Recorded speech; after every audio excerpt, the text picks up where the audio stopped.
Hello everyone, welcome to WBCS journey. আমরা আজকে Indian ইকোনমিক্সের most important একটা চ্যাপ্টার করব, ইনফ্লেশন বা মুদ্রাস্ফীতি। আই নো তোমরা অনেকেই ওয়েট করেছিলে এই চ্যাপ্টারটার ক্লাস করার জন্য, কজ এই চ্যাপ্টারটার কনসেপ্ট কিন্তু ম্যাক্সিমাম স্টুডেন্টের ক্লিয়ার থাকে না। সো যারা আজকে এই ভিডিওটা দেখছো তারা অবশ্যই ভিডিওটা প্রথম থেকে শেষ পর্যন্ত স্কিপ না করে দেখবে, কজ এখানে আমি পুরো ডিটেলড কনসেপ্ট বোঝাবো এবং সেই সাথে সাথে বিভিন্ন টাইপসের যে ইনফ্লেশনগুলো হয় সেগুলো ডিসকাস করবো। কজ ইনফ্লেশন মানে শুধু এই না যে জিনিসপত্রের মূল্যবৃদ্ধি, শুধু এটুকু পড়ে গেলেই হয়ে যাবে। ইনফ্লেশন থেকে মানে কি কি হতে পারে সেই ব্যাপারগুলো আমাদের জানতে হবে। তারপর কোন কান্ট্রি কীরকম সিচুয়েশান সেই জিনিসগুলো আমাদের জেনে রাখতে হবে, কজ ইনফ্লেশন ব্যাপারটা টোটালি কনসেপ্ট বেসিসে। এটা মানি অ্যান্ড ব্যাঙ্কিং ইন ইন্ডিয়া যে চ্যাপ্টারটা আমি করালাম এর আগে, তো ওই চ্যাপ্টারগুলো কীরকম, ওই চ্যাপ্টারটা স্পেশালি ওখানে কনসেপ্ট প্লাস ডেটা দুটোই তোমাদেরকে ভালোভাবে জিনিসগুলোকে আর কি ক্লিয়ার রাখতে হবে। বাট এখানে ইনফ্লেশন চ্যাপ্টারটা এমন, এটা টোটালি কনসেপ্ট বেসিসে। এখানে ওই রকম এই না যে এটা কত সালে হয়েছিল বা এটা কত সালে হয়েছিল এইটা এসের কোশ্চেন। এখানে কনসেপ্ট ক্লিয়ার থাকলে ইনফ্লেশনের চ্যাপ্টার থেকে অ্যান্সার ঠিক করতে পারবে, আদারওয়াইজ একেবারেই ঠিক করতে পারবে না। সো এই জিনিসটা ওই জন্যই বলছি বারবার স্কিপ না করে দেখবে। তো চলো আজকে আমরা ক্লাস শুরু করি। তার আগে বলে রাখি, চ্যানেলে যদি নতুন থাকো চ্যানেলটাকে অবশ্যই সাবস্ক্রাইব করে পাশে বেল আইকনটা অন করে রেখো রেগুলার নিউ ভিডিওর আপডেটস পাওয়ার জন্য। আর এই ক্লাসটা অ্যাকচুয়ালি আজকে তোমাদের সকালে করানোর কথা ছিল, বাট আমি সকালে করানোর পসিবল হয়নি, কজ মঙ্গলবারের যে ক্লাসগুলো ইভিনিংয়ের সেই ক্লাসগুলো আমি সেদিন করাতে পারিনি বলে সেইগুলো আজকে করিয়েছি। সো যারা দেখোনি ওই ক্লাসগুলো চ্যানেলে গিয়ে একবার চেক করে নিও ওই ক্লাসগুলো। আর আমি এই জন্যে এইটা হচ্ছে ইভিনিংয়ে করাচ্ছি। সো চলো আজকে আমরা ক্লাস শুরু করি। দেখো, এবার ইনফ্লেশন বুঝতে গেলে ডিটেলস যখন ভেতরেরগুলো বুঝবো তার আগে আমাদের মেন জানতে হবে ইনফ্লেশন ডেফিনিশন, এটা কাকে বলে। এবার এক কথায় বলা যেতে পারে ইনফ্লেশন জিনিসপত্রের মূল্যবৃদ্ধি, বাট এটা মানে একটা ব্যাপার আছে কিছু। সাপোজ ধরো একটা বাস্কেটের, আমি জাস্ট বলছি বাস্কেট, সেই বাস্কেটটা ধরো বাস্কেটটাকে ইন্ডিয়ান ইকোনমির সাথে কম্পেয়ার করো। এইবার এই বাস্কেটের মধ্যে একটা বুকস রাখলে, একটা বই রাখলে, তো সেই বইটার প্রাইস 100 রুপিস। তার মধ্যে একটা পেন রাখলে, পেনটার প্রাইস হচ্ছে 20 রুপিস। তার মধ্যে একটা পেন্সিল রাখলে, পেন্সিলটার প্রাইস হয়ে গেল 10 টাকা। সো এইবার এই তিনটে জিনিস নিয়ে সাপোজ ধরো বাস্কেটটার মধ্যে এই তিনটে জিনিসই রয়েছে, তার মানে এটা যদি ইন্ডিয়ান ইকোনমির সাথে, তো ইন্ডিয়ান ইকোনমির মধ্যে যত গুডস অ্যান্ড সার্ভিস রয়েছে সেইগুলো ওই ইন্ডিয়ান ইকোনমির মধ্যে রয়েছে। ঠিক সেরকমই ওই বাস্কেটটার মধ্যে ওই তিনটে জিনিস রয়েছে। এবার ওই তাহলে ইকোনমি মানে টোটাল প্রাইস কত হচ্ছে, মানে এইগুলোকে যদি টোটাল করো টোটাল প্রাইস কত হচ্ছে, টোটাল প্রাইস গিয়ে কী দাঁড়াচ্ছে, 100 ওদিকে 20 আর 10 130। তো এইবার এই 130, এবার এটাকে আমরা কি করব, যে জেনারেল প্রাইস লেভেল, এটা মানে তিনটে জিনিসের মূল্য নিয়ে হচ্ছে 130। বাট এই তিনটেকে যদি তোমরা ডিভাইড করে নাও, যে জেনারেল মানে অ্যাভারেজ যে প্রাইস লেভেল একটা হয়, মানে এই টোটালটাকে যদি ডিভাইড করে দাও, অ্যাভারেজ যে প্রাইস লেভেল হয়, মানে কোনো জিনিসের দাম বেশি কোনো জিনিসের কম, বাট সেটাকে অ্যাভারেজ করলে একটা অ্যাভারেজ প্রাইস লেভেল হয়। তো সেই প্রাইস লেভেলটা থেকে জিনিসপত্রের দাম ঠিক যতটা পরিমাণে বৃদ্ধি হচ্ছে, এবং শুধু এই বৃদ্ধি ব্যাপারটা না, একটা নির্দিষ্ট সময়ের মধ্যে জিনিসটাকে ধরা হচ্ছে। সো মানে একটা টাইম পিরিয়ডের মধ্যে কন্টিনিউয়াস পরিমাণে যদি ওই অ্যাভারেজ প্রাইস লেভেল থেকে জিনিসপত্রের দাম বৃদ্ধি হয়, তো সেক্ষেত্রে সেই জিনিসটাকে কিন্তু ইনফ্লেশন বলা হচ্ছে। দেখো, এখানে একটা জিনিস ধরো সাপোজ জিনিসের দাম বেড়ে গেল এবং আবার তারপরে গিয়ে কমেও গেল, মানে আজ বাড়লো তো দুদিন পরে গিয়ে কমে গেল, সেক্ষেত্রে সেই জিনিসটাকে কিন্তু ইনফ্লেশন বলা হচ্ছে না। সো ব্যাপারটাকে ভালো করে ডিফারেন্সিয়েট করার চেষ্টা করো। আমি কি বলছি, একটা সময় মানে একটা টাইম পিরিয়ডের মধ্যে জিনিসপত্রের মানে অ্যাভারেজ যে প্রাইস লেভেল, বা দেখো এখানে আমি যেটা বলছি rice in general price level, তো এই জেনারেল প্রাইস লেভেলের যে মূল্য সেই যে বৃদ্ধি হচ্ছে সেটা কন্টিনিউয়াস পরিমাণে মানে কন্টিনিউয়াসলি বাড়তে হবে। ওই আজ বাড়লো কাল কমলো, কাল আবার বাড়লো কমলো, এই ব্যাপার না, কন্টিনিউয়াস পরিমাণে যদি বাড়ে, তো সেক্ষেত্রে এই ব্যাপারটাকে কি বলা হয়, ইনফ্লেশন। সো কোনটাকে ইনফ্লেশনের মধ্যে ইনক্লুড করবে আর কোনটাকে ইনক্লুড করবে না, আশা করি বুঝতে পেরেছো ব্যাপারটা। সো এই ব্যাপারটাকেই কিন্তু বলা হচ্ছে ইনফ্লেশন। দেখো আমি কিন্তু rice in general price level বা এটার এই একই মিনিং হচ্ছে অ্যাভারেজ প্রাইস লেভেল, তো এই দুটো জিনিস আমি ক্যাপিটালে এই কারণেই রেখেছি যে কজ এই দুটো টার্ম খুব ভালো করে মনে রাখতে হবে তোমাদের। সো এটা হচ্ছে কি, যে একটা ইকোনমির মধ্যে যত ধরনের গুডস অ্যান্ড সার্ভিস রয়েছে, শুধু গুডসের প্রাইসই তো হয় না, বিভিন্ন সার্ভিস দেওয়া হয়, তার একটা ভ্যালু আছে। সো সেই যত ধরনের গুডস অ্যান্ড সার্ভিস রয়েছে, তো সেইগুলোর মানে টোটাল মানে তার করে যে অ্যাভারেজ প্রাইস লেভেলটা হয়, সেইটার এতে যে ইনক্রিজটা হয় কন্টিনিউয়াস পরিমাণে একটা পিরিয়ড অফ টাইমে, তো সেইটাকে কি বলা হচ্ছে? ইনফ্লেশন। এইবার আমরা ইনফ্লেশনের ডেফিনিশন তো দেখে নিলাম, আশা করি তোমাদের এখানে কোনো বুঝতে প্রবলেম হয়নি, বাট যদি প্রবলেম হয় অবশ্যই কমেন্ট সেকশনে জানাবে, আমি কিন্তু রিপ্লাই দিয়ে দেবো। এবার আমাদের জানতে হবে ইনফ্লেশন কত ধরনের, কজ ইনফ্লেশন ডেফিনিশন জানলাম ঠিক আছে, বাট কিছু টার্ম রয়েছে, সেই টার্মগুলো যদি আমরা না জানি, কখনো যদি ওই টার্ম দিয়ে কোশ্চেন দিয়ে দেয়, তখন কিন্তু তোমরা বুঝতেই পারবে না যে কী বলেছে। ইনফ্লেশন তো জানো, বাট তার মধ্যে কিছু আলাদা ভাগ আছে, আর এই টার্মগুলো যদি বুঝতে পারো, এখান থেকে তোমরা ইনফ্লেশনের মধ্যে মানে ইনফ্লেশন কেন হচ্ছে, কী ব্যাপার, এই জিনিসগুলো ভালো করে বুঝতে পারবে।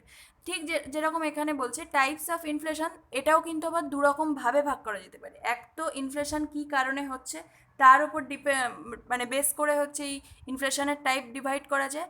আর একটা ডিভাইড করা যায় ইনফ্লেশনের যে মানে প্রায় জিনিসপত্রের মূল্যবৃদ্ধির যে গ্রোথ রেটটা, ওই রেটটার ওপরেও কিন্তু বেস মানে ডিপেন্ড করে কিন্তু ইনফ্লেশনের টাইপ ডিভাইড করা যায়। সো ওটা আমরা পরে পড়ছি, তার আগে আমরা দেখব কি ইনফ্লেশন কী কী কারণে হয় সেটার উপর। প্রথম কথা দেখো, এখানে দুটো টাইপ, একটা হচ্ছে ডিম্যান্ড পুল ইনফ্লেশন, আর দুই হচ্ছে কস্ট পুশ ইনফ্লেশন। দেখো, ডিম্যান্ড পুল আর কস্ট পুশ, সো এখানে কস্ট পুল করে দিও না, সো এই টাইপসের কনফিউশন হতেই পারে তোমাদের, সো ওই জন্য আগেই বলে দিলাম। সো এবার এখানে এই নাম থেকেই কিন্তু জিনিসটা আমরা বুঝতে পারবো, বাট আগে আমি জিনিসটাকে একবার বলে দিই তোমাদের। সাপোজ ধরো একটা ভিলেজ, আমি জাস্ট ভিলেজ দিয়ে এক্সাম্পল দিচ্ছি। সাপোজ একটা ভিলেজ, ধরো তোমাদের কোনো ভিলেজ, কেউ ধরো ভিলেজে থাকো বা কেউ কোনো সিটিতে থাকো, যে যেখানে থাকো বা যে যেটাকে ভাবতে চাও ভেবে নিতে পারো। সো সেখানে সাপোজ ধরো তোমার 10 জন পিপল রয়েছে, 10 জন মানুষ রয়েছে। এইবার সেখানে একটা দোকান রয়েছে, একটাই দোকান ধরো সাপোজ। এইবার সেই দোকানদার সাপোজ ধরো কোনো একটা স্পেশাল কোনো একটা জিনিস বিক্রি করে, ধরে নাও বিস্কিট বিক্রি করে। সো এবার সেই দোকানে যতই থাকুক না কেন, ব্যাপারটা হচ্ছে কি যে এই মানুষগুলো যে 10 জন মানুষ রয়েছে, সেই 10 জন মানুষের মানে কারোর কাছে 10 টাকা রয়েছে, কারোর কাছে 11 টাকা, 12 টাকা, 13 টাকা, 14 টাকা, 15 টাকা, এরকম টাকা রয়েছে। এইবার মানে 20 টাকার নিচে রয়েছে, ঠিক আছে, আমি জাস্ট এক্সাম্পলে বলছি। তো এই 10 থেকে 19-এর মধ্যে কোনো একটা টাকা এতে রয়েছে। এইবার তারা যখন মানে বিস্কিট কিনা মানে তাদের বিস্কিট কিনতে হবে, তো তারা যখন বিস্কিট কিনতে যাবে এই দোকানদারের কাছে, তারা নিশ্চয়ই একটা একটা করে, এবার দেখো এই দোকানদার যে বিস্কিট বিক্রি করে তার দামও হচ্ছে 10 টাকা। সো এইবার এদের কাছে 20 টাকা তো নেই, এদের কাছে 20 টাকার নিচেই রয়েছে, 10 টাকা রয়েছে আর 20 টাকার নিচে রয়েছে। সো তারা এই যে 10 জন, এরা প্রত্যেকে কি করবে? প্রত্যেকে গিয়ে একটা একটা করে 10 টাকার বিস্কিট কিনে নিয়ে আসবে, রাইট? একটা একটা করে যখন 10 টাকার বিস্কিট কিনে নিয়ে আসছে, মানে তাদের কাছে বেশি টাকা নেই, সো তারা বেশি কিনতে পারছে না। সো এখানে ব্যাপারটা কি হচ্ছে যে তাদের কাছে যত টাকা রয়েছে তারা সেই ততটা ডিম্যান্ড করছে, এবং যে সেলার, যে মানে দোকানদার, যে সেলার, তিনি হচ্ছে ততটা সাপ্লাই দিচ্ছে। এরা যতটা ডিম্যান্ড করছে তিনি ততটা সাপ্লাই দিচ্ছে। ব্যাপারটা একটা ইকুইলিব্রিয়াম সিচুয়েশন না? ইকুইলিব্রিয়াম তো, কজ আমি যতটা ডিম্যান্ড করছি তুমি ততটা সাপ্লাই দিচ্ছ, তাহলে কি এর মধ্যে কোনো জিনিসপত্রের মূল্যবৃদ্ধির ব্যাপার আসবে কি আদৌ? আসবে না। সো এখানে এইটা গেল। এইবার এই যে মানে ইকুইলিব্রিয়াম সাম্যাবস্থাটা রয়েছে, সো সেক্ষেত্রে আমাদের ইনফ্লেশন ব্যাপারটা আসছে না। কিন্তু যখন ধরো সাপোজ ধরো, আমি এখানে এটা কেটে দিয়ে বলছি, যখন ধরো এখানে সেই 10 জন মানুষই রয়েছে এবং এখানে সেই একজন সেলারই রয়েছে। এইবার সাপোজ ধরো কি হলো, যে 10 জন মানুষের কোনোভাবে আয় বৃদ্ধি হলো। সাপোজ ধরো গভর্নমেন্ট ট্যাক্স রেট কমিয়ে দিয়েছে, suppose just government tax rate কমিয়ে দিয়েছে, বা এই 10 জনের মধ্যে হচ্ছে এরা হয়তো চাকরি করে, মানে গভর্নমেন্ট জব করে, এদের হয়তো গভর্নমেন্ট ডিএ বাড়িয়ে দিয়েছে। এবার তার ফলে কী হবে, এদের কাছে বেশি টাকা চলে আসবে। ডিএ বাড়িয়ে দিল, তারপর মানরেগা যেটা, তাতে হচ্ছে টাকার পরিমাণ বাড়িয়ে দিল। সো সেক্ষেত্রে কি মানুষজনের কাছে বেশি টাকা চলে এলো। যাদের কাছে আগে 10 টাকা করে ছিল বা 11 টাকা, মানে 20 টাকা নিচে ছিল, তাদের কাছে আরও বেশি টাকা আসার ফলে কী হয়ে গেল, 20 টাকার ওপরে হয়ে গেল। জাস্ট আমি 20 এক্সাম্পলের জন্য বলছি, তোমাদের বোঝার সুবিধার জন্য। তাদের কাছে আরও বেশি টাকা হয়ে গেল। এবার কারোর কাছে দেখা গেল 20 টাকা এলো, কারোর কাছে দেখা গেল 25 টাকা, কারোর কাছে 30 টাকা, কারোর কাছে 22 টাকা। সো এরকম একটা ব্যাপার হলো, কারোর কাছে 40 টাকা, এরকম চলে এলো। সো সেক্ষেত্রে কি হলো, এদের কাছে যখনই টাকা বেশি হয়ে গেল, মানে টাকা বেশি আসলো, তো এরা কি করলো, দোকানে গেল, যার কাছে 20 টাকা আছে সে 2টো বিস্কুট কিনলো 10 টাকা 10 টাকা দিয়ে, 20 টাকা 2টো বিস্কুট কিনে নিল। আর যার কাছে হচ্ছে 30 টাকা আছে সে গিয়ে কটা কিনলো, সাপোজ ধরো সে 3টে কিনে পুরো 30 টাকার কিনে নিল। ঠিক এরকমভাবে মানে এদের ডিম্যান্ড বাড়লো, তাই তো? এরা আগে কি করছিল, ডিম্যান্ড যা করছিল ইনি ততটাই সাপ্লাই দিচ্ছিলেন, ঠিক আছে? এইবার এরা এখন গিয়ে হঠাৎ তাদের ডিম্যান্ড বৃদ্ধি হলো, কিন্তু সেলার ততটা সাপ্লাই দিতে পারলো না, তাই তো? বিকজ আগে একটা ইকুইলিব্রিয়াম পজিশনে ছিল, বাট এখন গিয়ে এরা যখন ডিম্যান্ড বাড়িয়ে দিল ওরকমভাবে, সো সেক্ষেত্রে সেলার কি সাপ্লাই দিতে পারছে না। সো মানে সেলার যদি সাপ্লাইটা সেম পজিশনে রাখে, সেলার মানে তখন তাকে কি করতে হবে, জিনিসপত্রের মূল্য বৃদ্ধি করতে হবে। মানে এক্ষেত্রে স্বাভাবিকভাবেই যে লোকের ডিম্যান্ড বেশি করছে, তো দাম বেশি, মানে দাম যদি বাড়িয়েও দেওয়া হয়, লোকের কাছে যখন বেশি টাকা, সেই জন্যই লোকে ডিম্যান্ড করছে। এখন যদি জিনিসপত্রের মূল্য আমি বৃদ্ধি করেও দেই, তাহলেও কিন্তু মানে যাদের কাছে টাকা থাকবে তারা ওই বেশি টাকা দিয়েই ওই কম, মানে আগে যেটা কম দামে বিক্রি করা হতো, বেশি টাকা দিয়েই ওই জিনিসটা কিনবে, সেম জিনিস। তো সেই জন্য সেলারের এখানে কি হলো, জিনিসপত্রের মূল্য বাড়িয়ে দিল। তার ফলে কি হলো, এখানে ব্যাপারটা কি, জিনিসপত্রের মূল্য বৃদ্ধি হলো। তো এই জিনিসটার ক্ষেত্রে এবার ডিমান্ড দেখা গেল দিন দিন আরও বাড়ছে, সো কন্টিনিউয়াসলি জিনিসটা হচ্ছে। তো এই ক্ষেত্রে এই যে কিসের ফলে হচ্ছে জিনিসটা, এই জিনিসটা আমাদের কিসের ফলে হচ্ছে, ডিম্যান্ড বেড়ে যাওয়ার ফলে যখন ইনফ্লেশন হচ্ছে, মানে এটা মনে রাখবে, ডিম্যান্ড পুল ইনফ্লেশনটা আমি এতক্ষণ বোঝাচ্ছি তোমাদের, যে এই ডিম্যান্ড পুল ইনফ্লেশনটা কখন হয়, যখন ডিম্যান্ড বেড়ে যাচ্ছে বাট সাপ্লাই একই লেভেলে থাকছে। দেখো আমি এখানে চিহ্ন করে দিচ্ছি যে ডিম্যান্ড বেড়ে যাচ্ছে বাট সাপ্লাই কিন্তু একই লেভেলে থাকছে। সো সেক্ষেত্রে হয়ে যাচ্ছে কি, ডিম্যান্ড পুল ইনফ্লেশন, মানে ডিম্যান্ড ইনফ্লেশনটাকে পুল করছে। সো এটা ভালো করে খেয়াল রাখবে, ডিম্যান্ড ইনফ্লেশনটাকে পুল করছে, সো তার ফলে এটাকে হচ্ছে ডিম্যান্ড পুল ইনফ্লেশন। এবার দেখো একটা মানে জাস্ট সিম্পলভাবে লিখে দিয়েছি যে a mismatch between demand and supply pulls up prices. Mismatch হয়ে গেছে, আগে কি ছিল, এটা ইকুইলিব্রিয়াম সিচুয়েশনে ছিল, যে যতটা ডিমান্ড করছে ততটা সাপ্লাই দিচ্ছে, বাট পরে গিয়ে কি হলো, ডিমান্ড হঠাৎ বেড়ে গেল বাট সাপ্লাই দিতে পারছে না অতটা, বা সাপ্লাই মানে সেম লেভেলে রেখে দিল। সো সেক্ষেত্রে তাকে জিনিসপত্রের দাম বাড়িয়ে দিল। তো সেক্ষেত্রে ব্যাপারটা কী হয়ে গেল, একটা মিসম্যাচ হয়ে গেল ডিমান্ড অ্যান্ড সাপ্লাইয়ের মধ্যে, তার ফলে কী হলো, প্রাইস পুল আপ হয়ে গেল।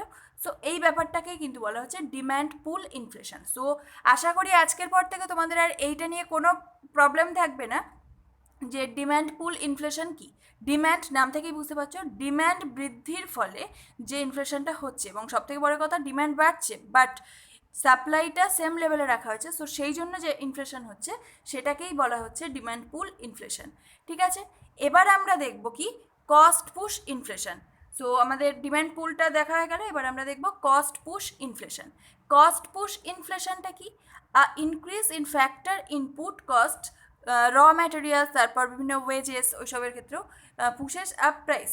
এইবার দেখো সাপোজ ধরো এখানে ডিম্যান্ড ধরো সেম রয়েছে, এবার দেখো কি দেখাচ্ছি, যে ডিম্যান্ড ধরো সেমই রয়েছে, সেই 10 জন 10 টাকাই রয়েছে প্রত্যেকের কাছে, বা 10, 11, 19 এরকম পর্যন্ত টাকা রয়েছে, ডিম্যান্ড সেম রয়েছে। এইবার যে সেলার সাপ্লাই দিচ্ছিল, এবার সে তো সাপ্লাই দেবে কি, কোনো মানে কোনো একটা ফ্যাক্টরি থেকে জিনিসপত্র তৈরি হচ্ছে। এইবার দেখা গেল সেইখানে কোনো কারণে, কোনো রিজনের জন্য যে র ম্যাটেরিয়ালস দিয়ে জিনিসটা বানাচ্ছে, বিস্কিটটা বানাচ্ছে, সো সেই জিনিসগুলোর দাম বৃদ্ধি পেয়েছে, বা কখনো ধরো গাড়ির ভাড়া বৃদ্ধি, কস্ট জিনিসটাকে বয়ে আনতে হবে, সো সেই ক্ষেত্রে সেই জিনিসের দাম বেড়ে গেছে। সো র ম্যাটেরিয়ালস বা ওয়েজেস বা যারা কাজ করে তাদের হয়তো কোনো কারণে টাকা বাড়াতে হয়েছে। সো সেক্ষেত্রে কি, জিনিসটা তৈরি করতে যে খরচ, আগে ধরো সাপোজ জিনিসটা তৈরি করতে 3 টাকা খরচ হতো, সেইটা এখন গিয়ে দেখা গেল 5 টাকা খরচ হয়েছে। এইবার আগে যে জিনিসটা 3 টাকা খরচ হতো সেটা এখন 5 টাকা খরচ হচ্ছে, স্বাভাবিক। আগে 3 টাকা, জাস্ট আমি এক্সাম্পলে বলছি, আগে 3 টাকা খরচ হতো, 10 টাকায় জিনিসটা বিক্রি করছে, তার 7 টাকা লাভ থাকছে। এইবার যদি 5 টাকায় খরচ হয়ে যাচ্ছে জিনিসটা তৈরি করতেই, তাহলে যদি 5 টাকা লাভ রেখে সেই 10 টাকাই রাখে, তাহলে তার লাভ তো উল্টো কমে যাবে, তার তো লস। তো সেখানে হচ্ছে কি, যে কী করবে, তার জিনিসের দামটাও বাড়িয়ে দেবে, যেহেতু জিনিসের মানে তৈরি করার সময় জিনিসের দাম বৃদ্ধি পাচ্ছে, সুতরাং সেক্ষেত্রে জিনিস বিক্রির সময়ও দাম বাড়িয়ে দেবে। তাহলে কি তার লাভ হয়তো আগে যা করতো তার থেকে আরও বেশি হবে, বা আগে যা লাভ করতো সেম রেশিওতে জিনিসটা থাকবে। সো এই ব্যাপারটা যখন ডিম্যান্ড ধরো সাপোজ সেমই থাকলো, কিন্তু সাপ্লাই কমে গেল, সাপ্লাই কম, এই হ্যাঁ সাপ্লাই, সরি সাপ্লাই কম না, এখানে সাপ্লাই এক তো কমের ক্ষেত্রে হতে পারে, আদারওয়াইজ হচ্ছে এই যে র ম্যাটেরিয়ালসের প্রাইস বৃদ্ধির ফলে যে সাপ্লাই করছে সেখানে দাম বৃদ্ধি হয়ে গেল। সো সেটাও একটা ইনফ্লেশন সিচুয়েশান। সো এই ব্যাপারটাকে বলা হচ্ছে কস্ট পুশ ইনফ্লেশন, কজ কস্টটাকে বৃদ্ধির ফলে হচ্ছে জিনিসের মূল্য, যে র ম্যাটেরিয়ালস তার মূল্য বৃদ্ধির ফলে এই ইনফ্লেশনটা হচ্ছে। সো সেই জন্য এটাকে বলা হচ্ছে কস্ট পুশ ইনফ্লেশন। আশা করি এতটা কারোর কোনো বুঝতে প্রবলেম নেই, বাট যদি বুঝতে প্রবলেম থাকে অবশ্যই কমেন্ট সেকশনে কিন্তু জানাবে। এবার আমরা দেখব যে আমরা একটু আগে কি দেখলাম, যে ওগুলো এখানে আমরা দেখব গ্রোথ অফ প্রাইসেস, মানে রেট অফ গ্রোথ অফ প্রাইসেসের ওপর বেস করে যে টাইপস অফ ইনফ্লেশন। আর এর আগে আমরা কি দেখছিলাম, বেসড অন কজেস, কী কী কারণে ইনফ্লেশন হতে পারে। এক তো ইনফ্লেশন দুটো কারণেই হতে পারে, ডিম্যান্ড আদারওয়াইজ সাপ্লাই, এবং সেই দুটো আমরা দেখে নিলাম, ডিম্যান্ড পুল আর কস্ট পুশ ইনফ্লেশন। এবার আমরা দেখব এই টাইপসের মধ্যে না কিছু ব্যাপার আছে, আমি তোমাদের বলে দিচ্ছি, কজ তোমরা যখন যদি পরে রমেশ সিংয়ের বই ফলো করো, তো সেখানে কিছু তোমাদের দেখে মনে হতে পারে যে এখানে কিছু হয়তো ভুল বলা আছে, বাট সেই ব্যাপারটা আমি আগেই তোমাদের ক্লিয়ার করে দিচ্ছি, আগে পড়াই দেন আমি বলে দিচ্ছি জিনিসটা।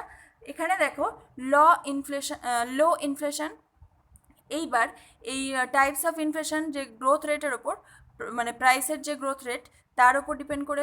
লো ইনফ্লেশন নাম থেকে বুঝতে পারছো, যাতে হচ্ছে rate of growth of prices low, অনেক কম। তো এইটা কি, মানে এটা একটা লঙ্গার, মানে অনেক সময়ের জন্য এই ইনফ্লেশনটা আর কি হয়। এবং এটা হচ্ছে যে rate of general price rise is low, আমি একটু আগেই জেনারেল প্রাইস রাইজ ব্যাপারটা বোঝালাম। সো এর যে রেটটা সেইটা কম, সেইটাকেই হচ্ছে লো ইনফ্লেশন বলা হচ্ছে। মানে এবার এটাকে মেনলি কিন্তু রমেশ সিংয়ের বইতে এটা রয়েছে, স্পেশালি মানে উল্লেখ করে দেওয়া রয়েছে যে এই যে লো ইনফ্লেশন, এই ইনফ্লেশনে কিন্তু range of general price rice, এটা কিন্তু জেনারেলি সিঙ্গেল ডিজিটের মধ্যে থাকে। সিঙ্গেল ডিজিট মানে আশা করি বুঝতে পারছো, 9%-এর মধ্যে থাকবে, মানে 10%-এর নিচে থাকবে। সো সিঙ্গেল ডিজিটের মধ্যেই জেনারেলি এটা কিন্তু ঘোরাফেরা করে। সো এই জন্য এটাকে লো ইনফ্লেশন বলা হচ্ছে। এবার দেখো এই অনেক মানে রমেশ সিংয়ের বইতে যেরকম এই লো ইনফ্লেশনটাকেই কিন্তু ক্রিপিং ইনফ্লেশনও বলা হচ্ছে। সো রমেশ সিংয়ের বই যারা ফলো করবে তারা ওখানে দেখবে এই কথাটা কিন্তু লেখা আছে, যে এইটা মানে low inflation is also called as creeping inflation. But অনেকে নিতিন সিংহানিয়ার বই ফলো করো, কজ ওই বইটাও খুবই ভালো বই। সো নিতিন সিংহানিয়ার বই যদি কেউ ফলো করো, ওখানে দেখবে কিছু ডিফারেন্ট আছে, ওখানে এই লো ইনফ্লেশন বলে কিন্তু কথাটা সেরকমভাবে নেই। ওখানে কীরকম বলা আছে, ওখানে creeping inflation are walking inflation. এইবার তোমরা বলবে যে ওই জিনিসগুলো তাহলে কি। এখানে আমরা দেখো, আমি এখানে ওই জন্যই লিখে দিয়েছি একটা জিনিস, যে ইট ক্যান, লো ইনফ্লেশনটার কথা বলছি, it can also be called as creeping inflation. Cause দেখো ওটাকে ক্রিপিং ইনফ্লেশনও বলা যেতে পারে, কজ লো ইনফ্লেশন মানে কি সিঙ্গেল ডিজিটের মধ্যে যে থাকবে, আর ক্রিপিং ইনফ্লেশনে সিঙ্গেল ডিজিটের মধ্যেই হচ্ছে ওই rate of growth of price rice ব্যাপারটা থাকে। সো সেই জন্য এটা কি হয়ে গেল, লো ইনফ্লেশনটাকে ক্রিপিং ইনফ্লেশনও বলা হয়। বাট যেহেতু আমি ওই নিতিন সিংহানিয়ার বই যদি তোমরা ফলো করো, সেক্ষেত্রে ওটার মধ্যে আলাদা কিছু ভাগ টাইপসের তো ওখানে মানে আলাদা কিছু বলা নেই, বাট ওখানে যে জিনিসগুলো বলা আছে, যে ক্রিপিং ইনফ্লেশন ওই 2% থেকে 3%-এর রেটে হচ্ছে ঘোরাফেরা করে, আর যদি বলে ওয়াকিং ইনফ্লেশন তাহলে সেটা ঘোরাফেরা করে হচ্ছে 3% থেকে 10%। সো তাহলে এই দুটো জিনিসই কিন্তু লো ইনফ্লেশনের মধ্যে একটা পার্ট হয়ে যাচ্ছে, রাইট? তো দেখো লো ইনফ্লেশনটাকে ক্রিপিং ইনফ্লেশনও বলা হয়। পরীক্ষায় যদি কোনো দিন এরকম কোশ্চেন আসে, low inflation is also called as বলে কটা ইনফ্লেশনের নাম দিয়ে দিল, তার মধ্যে ক্রিপিং ইনফ্লেশন থাকলো, ওটাকেই ঠিক করবে, তাতে তো কোনো ডাউট নেই। আর বাকি অপশানের মধ্যে নিশ্চয়ই ওয়াকিং ইনফ্লেশন থাকবে না, ওখানে বাকি অপশানের মধ্যে বাকি যেগুলো পড়াবো সেগুলো থাকবে। সো সেই জন্য মানে জিনিসটা জেনে রাখো, এখানে কিন্তু লো ইনফ্লেশনটাকে ক্রিপিং ইনফ্লেশনও বলা হয়। এবং ব্যাপারগুলো আমি ভালো করে ডিসকাস করে দিচ্ছি তোমাদের যাতে বুঝতে প্রবলেম না হয়। ক্রিপিং ইনফ্লেশন, যেটা আমি একটু আগেই বললাম, যদি এটা মানে এই ব্যাপারটাকে আলাদাভাবে ডিভাইড করে জিনিসটাকে বলা আছে যে ক্রিপিং ইনফ্লেশন 2% থেকে 3%-এর মধ্যে rate of general price rise vary করে, আদারওয়াইজ হচ্ছে ওয়ার্কিং ইনফ্লেশন এটা হচ্ছে 3% থেকে 10%।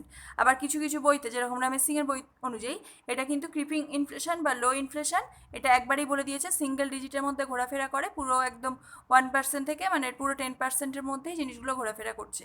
সো এইটা ডিপেন্ড করছে পরীক্ষায় কোশ্চেন কীরকম আসবে, তোমরা দেখেই বুঝতে পারবে, বিকজ ওয়ার্কিং ইনফ্লেশনটা সব জায়গায় আলাদাভাবে এভাবে বলা থাকে না। সো ক্রিপিং ইনফ্লেশন, লো ইনফ্লেশন একই জিনিস, এটা মনে রাখলেও চলবে। এবার আমরা দেখো আমি এখানে এই ইনফ্লেশনগুলো সম্পর্কে আলাদা ডিমান্ড সাপ্লাই দিয়ে আমি বোঝাচ্ছি না, বিকজ তোমরা বুঝে গেছো যে ইনফ্লেশন কেন হয়। Cost push inflation and demand pool inflation, এই দুটো জিনিস যে বুঝতে পারবে সে বুঝতে পেরে যাচ্ছে ইনফ্লেশন কেন হয় এবং মানে তার ভিত্তিতে ইনফ্লেশনের ভাগটা। এখানে আমরা এই যে ভাগটা এবার পড়ছি যে rate of growth of price, এখানে আমরা শুধু ওই রেটের ওপর ডিভাইড করবো। সো এখানে ডিম্যান্ড আর সাপ্লাই ব্যাপারটা আমাদের সেভাবে বলারই দরকার নেই। সো এবার আমরা দেখবো গ্যালোপিং ইনফ্লেশন। এটা কি ইনফ্লেশন? এটা কিন্তু অনেক বেশি মাত্রার মানে ইনফ্লেশন, এটা হচ্ছে রেট অফ গ্রোথ রেট অনেক বেশি। তো এটা কি যে very high inflation running in the range of double digit or triple digit. এর আগেটা কি দেখলাম, জেনারেলি এর রেটটা সিঙ্গেল ডিজিটের মধ্যে ইউজুয়ালি থাকে সাধারণত। আর এই গ্যালোপিং ইনফ্লেশন যেটা, এটা কিন্তু ডাবল ডিজিটেও থাকে, কখনো ট্রিপল ডিজিটেও হয়ে যায়। দেখো ডাবল ডিজিট মানে 20%, 20%, 30%, 15% এরকম হতে পারে। আবার ট্রিপল ডিজিট মানে 100%, 200% এরকম হতে পারে, এর বেশিও হতে পারে। সো এটা কি এক বছরের সময়ের মধ্যে। সো এই জিনিসগুলো ভালো করে বুঝবে। এবার দেখো এই গ্যালোপিং ইনফ্লেশন এটা কোন টাইম পিরিয়ডে দেখা গিয়েছিল। দেখো অনেক সময় হতে পারে, কিন্তু আমরা কিছু বেসিক এক্সাম্পল যদি বুঝি, এই যে প্রথম মানে রাশিয়ান ইকোনমি যেটা, রাশিয়ান ইকোনমিতে এই ইনফ্লেশন মানে এই গ্যালোপিং ইনফ্লেশনটা এটা কিন্তু দেখা গিয়েছিল যখন যে ইউএসএসআর ওদের যে ডিসইন্টিগ্রেশন বিভাজনের ক্ষেত্রে, তো সেক্ষেত্রে কিন্তু এই 1980 সালের ওই টাইম পিরিয়ডটা নাগাদ এই গ্যালোপিং ইনফ্লেশন রাশিয়ান ইকোনমিতে দেখা গিয়েছিল। সো এই জাস্ট এক্সাম্পলগুলো দেখে রাখবে, কাজে লাগতে পারে কখনো, বা এক্সাম্পলগুলো দেখে রাখলেও জিনিসটা কিন্তু অনেক ভালোভাবে বুঝতে পারবে। এবার দেখো আমরা দেখবো হাইপার ইনফ্লেশন। হাইপার নাম শুনেই বুঝতে পারছো জিনিসটা কি। এক মিনিট কালার চেঞ্জ করি, তোমাদের বুঝতে সুবিধা হবে, আদারওয়াইজ প্রবলেম হবে। হাইপার ইনফ্লেশন ব্যাপারটা তোমরা নাম শুনে বুঝতে পারছো। হাইপার হাইপার মানে আমরা কি জানি, মানে সব অনেক বেশি মাত্রার কোনো কিছু, তাই তো। হাইপার ইনফ্লেশন মানে বুঝতে পারছো কতটা লেভেলে ইনফ্লেশন হলে এই জিনিসটা হয়। এইটাকে বলা হচ্ছে মানে this form of inflation is large and accelerating, মানে বুঝতে পারছো মানে অনেক বেশি মাত্রার ইনফ্লেশন, এবং এই which might have the annual rates in million or even trillion, মানে একটা বছরে এর রেট মিলিয়ন বা ইভেন ট্রিলিয়নেও পৌঁছে যেতে পারে ইনফ্লেশনের রেট। তার মানে বুঝে দেখো কী মাত্রার মুদ্রাস্ফীতি হচ্ছে এখানে। এবং এই ইনক্রিজগুলো হচ্ছে in a very short span of টাইমের মধ্যে ঘটে এইগুলো, মানে খুবই কম সময়ের মধ্যে এই ইনফ্লেশনটা ঘটতে পারে, এবং এটা হচ্ছে শুট আপ ওভারনাইট, মানে রাতারাতি এই জিনিসটা হতে পারে। সো এই টাইপসের ইনফ্লেশন বুঝতে পারছো কতটাই ভয়ানক।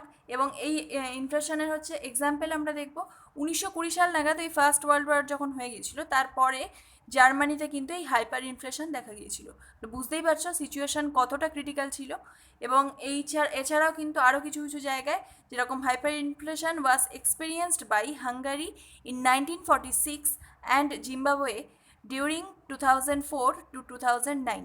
সো এই টাইম পিরিয়ডগুলোয় হচ্ছে এই হাইপার ইনফ্লেশন এই প্লেসগুলোয় কিন্তু দেখা গিয়েছিল। জাস্ট এক্সাম্পলগুলো জাস্ট দেখে রাখো, স্পেশালি এই এক্সাম্পলটা অবশ্যই মনে রাখবে যে Germany after the first world war in early 1920। So এই টাইম পিরিয়ডে যে জার্মানিতে হাইপার ইনফ্লেশন দেখা গিয়েছিল, এই পয়েন্টটা কিন্তু ভীষণ মানে একটা ইম্পর্টেন্ট পয়েন্ট। এবার দেখো ইনফ্লেশনের আদার কিছু ভ্যারিয়েন্টস দেখবো আমরা, বেশি ক্লাস মানে আর ক্লাস বেশি বড় হবে না। কোর ইনফ্লেশন দেখবো আমরা, আর বোটল নেক ইনফ্লেশন দেখবো, তাহলে আজকের ক্লাস শেষ। দেন হচ্ছে নেক্সট আবার যেদিন ইকোনমিক্স ক্লাস আছে সেদিনকে মানে এই ইনফ্লেশন হয়তো আরও 2 দিন ক্লাস করাতে হতে পারে, কজ আমি এখানে কম রেখেছি এই কারণে জিনিসটা কনসেপ্ট বেসিসের চ্যাপ্টার একটা, এখানে যদি আমি বেশি একসাথে বুঝিয়ে দিই তোমাদের মাথার উপর দিয়ে যাবে। সো এখানে কম বোঝাবো যাতে তোমরা জিনিসটা ভালো করে ক্যাচ করতে পারো।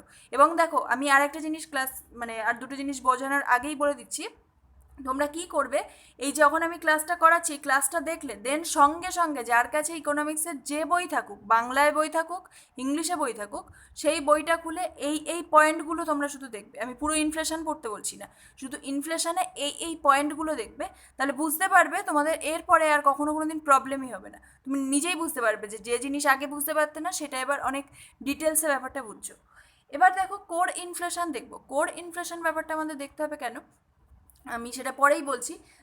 এখানে দেখো, this nomenclature is based on the inclusion or exclusion of the goods and services while calculating inflation. এই ব্যাপারটা বুঝবে কি করে, আমি পরের পয়েন্টটা যদি বোঝাই তাহলেই বুঝতে পারবে এই জিনিসটা কি বলা হচ্ছে। কোর ইনফ্লেশনে কি বলা হচ্ছে দেখো, এই ইনফ্লেশনটা অ্যাকচুয়ালি কিন্তু ওয়েস্টার্ন ইকোনমিক্সে সব থেকে বেশি পপুলার। ওয়েস্টার্ন ইকোনমিক্স বলতে ওয়েস্টের দিকে যে সমস্ত কান্ট্রিগুলো সেখানকার ইকোনমিক্স, এবং সেই সমস্ত কান্ট্রিগুলো তোমরা জানো যে ম্যাক্সিমাম কান্ট্রি ওখানে কি ডেভেলপড কান্ট্রি, পুরো মানে ডেভেলপড, আমাদের ইন্ডিয়ার মতো ডেভেলপিং কান্ট্রি না। সো এই দুটোর মধ্যে ডিফারেন্স আশা করি জানো। ইকোনমিক্স পড়ছো, ডাব্লিউবিসিএস এর জন্য প্রিপারেশান নিচ্ছ, বা যারা আদার জব এক্সামের জন্য প্রিপারেশান নিচ্ছ, এই টার্মগুলোর মানে আশা করি জানো।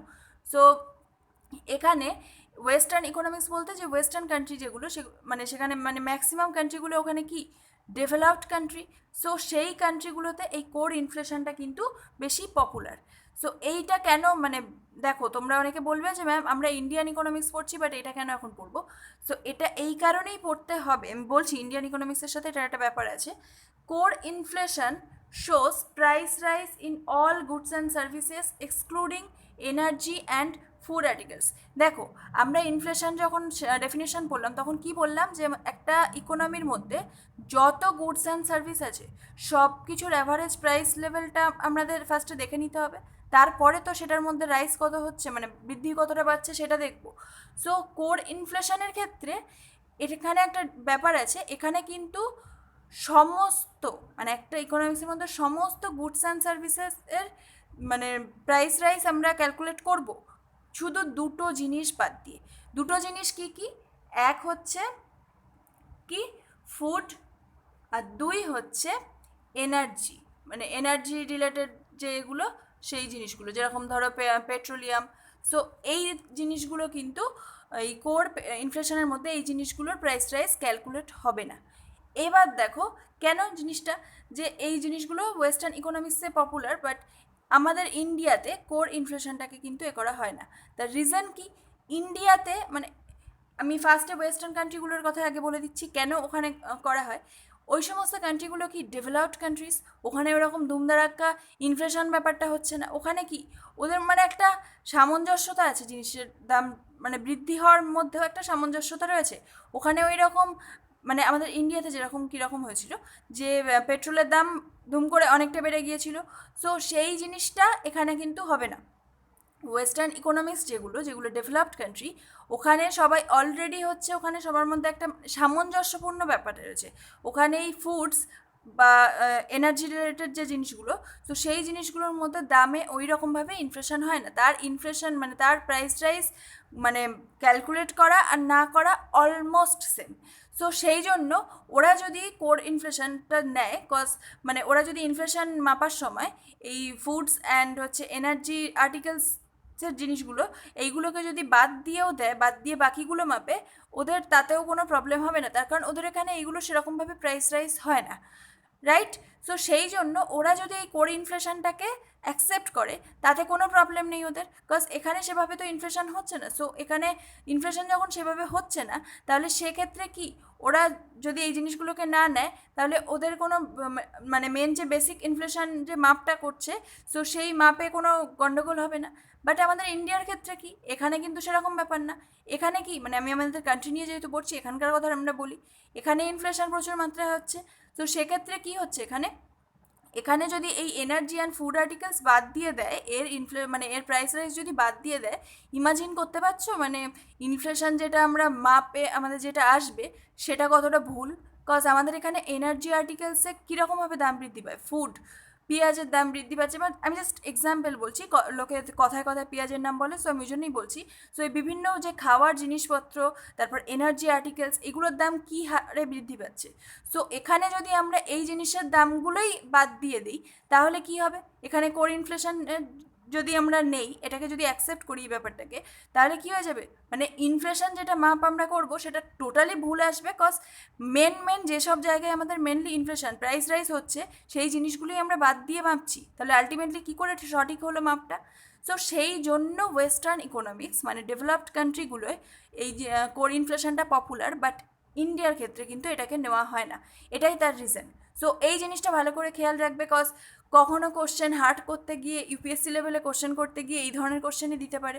সো সবসময় তো যুদ্ধের জন্য মানুষ তৈরি হতে গেলে এরকমভাবেই তৈরি হবে। কজ তোমরা মনে করো যে এক্সাম দিতে যাচ্ছ, একটা যুদ্ধ করতে যাচ্ছ, তো সেখানে যাওয়ার আগে সব ধরনের দিক দিয়ে কোন দিক দিয়ে হামলা হতে পারে সব কিছু আগে থেকে ক্লিয়ার করে রাখো, দেন পরীক্ষা দিতে যাও। না হলে পরীক্ষা দিতে গিয়ে যদি ওই টাইপসের কোশ্চেন দিয়ে দেয় তখন তোমাদের নিজেদেরই কোশ্চেনের অ্যান্সার করতে পারবে না, তোমাদেরই বাজে লাগবে। সো এবার দেখো আমরা নেক্সট দেখবো আজকে লাস্ট টপিকটা দেখে নেব যে বটলনেক ইনফ্লেশন। বটলনেক ইনফ্লেশন কি, ফার্স্ট আমরা ইংলিশে যেটা লেখা আছে সেটা পড়ি। This inflation takes place when the supply falls drastically and the demand remains at the same level. Such, আচ্ছা ঠিক আছে, আমি এই লাইনটাই শুধু বলে দিচ্ছি যে আমরা কি দেখলাম, ডিমান্ড সাপ্লাইয়ের যে ব্যাপারটা, এখানে এই বটলনেক ইনফ্লেশন মানে কি, ডিম্যান্ড হচ্ছে সেম লেভেলেই রয়েছে। ডিম্যান্ড আগেও যে মানে 10জন প্রত্যেকে একটা একটা করে বিস্কিট কিনছিল, তো এখনও সেমই কিনছে, টোটাল 10টা করে, মানে টোটাল 10টাই কিনছে, ডিম্যান্ড সেম রয়েছে। বাট সাপ্লাই সাডেনলি, মানে যে সেলার সাপ্লাই দিচ্ছিল, সাপ্লাই দেখা গেল আগে 10টা দিতে পারছিল, এখন গিয়ে সাপ্লাই মানে দিতে পারছে সাপোজ ধরো 5টা। সাডেনলি ডিক্রিজ করে গেছে না, সাপ্লাই সাডেনলি ডিক্রিজ করছে। সো এখানেও একটা ইনফ্লেশন সৃষ্টি হবে, সে কম দিতে পারছে অথচ লোকে ডিমান্ড বেশি করছে, সেক্ষেত্রে কি দাম বৃদ্ধি করবে কি করবে না, তুমি আমাকে সেটা বলো। এবার এখানে এই জিনিসগুলো হঠাৎ করে তার সাপ্লাই কেন কম দেবে, এটা বিভিন্ন কারণে হতে পারে, বিভিন্ন হার্ডেলস মানে বিভিন্ন বাধা বিপত্তি আসতে পারে, বা যে পুরো ইকোনমিক সিস্টেমে বিভিন্ন মিসম্যানেজমেন্ট হতে পারে, মানে স্ট্রাকচার ঠিক না।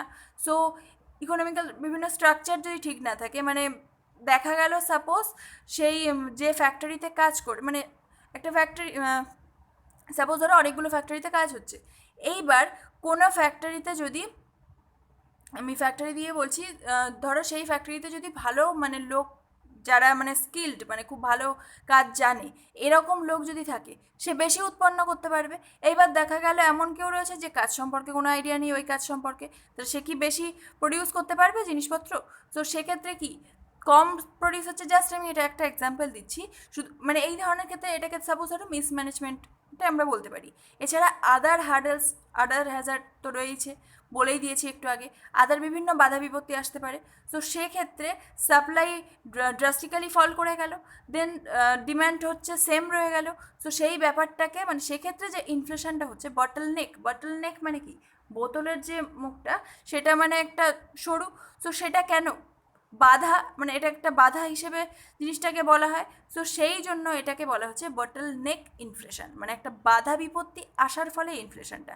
আর কোর ইনফ্লেশন যেটা, সেটা তো ভালো করে বুঝে যাও আশা করি। সো ফ্রেন্ডস, এই পর্যন্তই ছিল। যদি তোমাদের ভিডিওটা ভালো লাগে অবশ্যই লাইক করে দিও। আর কারোর যদি কোনো প্লেসে কোনো একটা সিঙ্গেল পয়েন্টও যদি বুঝতে প্রবলেম হয়, কমেন্ট সেকশানে অবশ্যই কমেন্ট করে জানাবে, আমি কিন্তু তার কমেন্টের অবশ্যই রিপ্লাই দেবো, এ ব্যাপারে নিশ্চিন্তে থাকো। তোমরা যারা কমেন্ট করো তাদেরকে আমি সঙ্গে সঙ্গে রিপ্লাই দেওয়ার চেষ্টা করি। তো চলো, ভিডিওটা যদি ভালো লাগে লাইক করে দিও, আর চ্যানেলে যদি নতুন থাকো চ্যানেলটাকে অবশ্যই সাবস্ক্রাইব করে পাশে বেল আইকনটা অন করে রেখো। আর এর আগের ক্লাসগুলো যারা দেখোনি, উপরে আই বাটনে অ্যান্ড ভিডিও ডেসক্রিপশন বক্সে আমি প্লে লিস্টের লিঙ্ক দিয়ে রাখবো, ওখান থেকে আগের ক্লাসগুলো কিন্তু অবশ্যই দেখে নিও। ওখানেও প্রচুর কনসেপ্ট রয়েছে মানে অন্য চ্যাপ্টারে, সো সেইগুলো তোমাদের এক্সামের জন্য ভীষণ হেল্প হবে। সো ভালো করে দেখে নিও এই ক্লাসগুলো। তো চলো, আজকের ভিডিও এখানেই শেষ করছি। ভালো থেকো সবাই, টাটা।